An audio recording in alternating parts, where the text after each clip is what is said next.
বন্ধুরা, তেল নিয়ে তেলবাজি করতে না পারায় নিকোলাস মাদুরোর মাদুর ছিলে দিল ডিপ স্টেট আমেরিকা।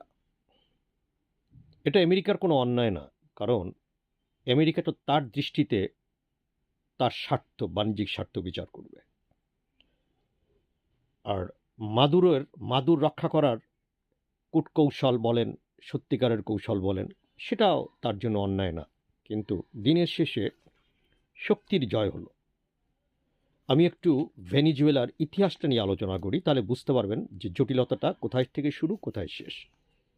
ভেনিজুয়েলা একদমই লাতিন আমেরিকার একটা দেশ, যে দেশটি আমেরিকান লাগোয়া একটা কান্ট্রি, যে কান্ট্রি পৃথিবীর প্রায় 17% তেল সমৃদ্ধ একটা দেশ। এই দেশের তেল এর উপরে একটা সময় আমেরিকার যথেষ্ট প্রভাব ছিল। ওদের অনেক কোম্পানি ছিল, যে কোম্পানিগুলো তেল নিত, অপরিশোধিত তেল নিত, আবার অনেক সময় পরিশোধনাগারও ছিল।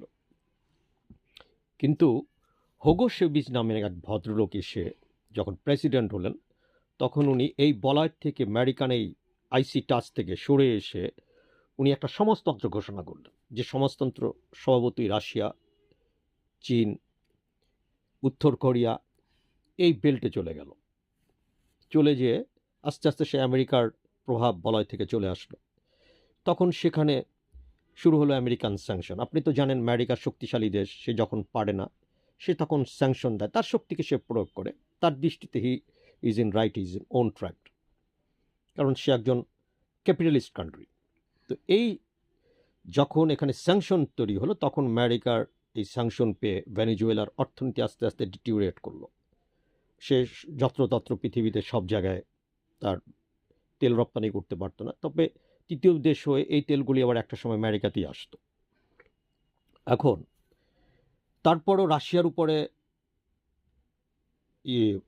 নির্ভর করলো ভেনিজুয়েলা, মূলত তার তার সমরাস্ত্র, তার যুদ্ধ কৌশলের উপরে। চীনের উপরে সে তার অবকাঠামো নির্ভর করলো, এবং সে কিছু কিছু দেশ থেকে সাপোর্ট নিল তার বাণিজ্যিক অন্যান্য কর্মকাণ্ডে।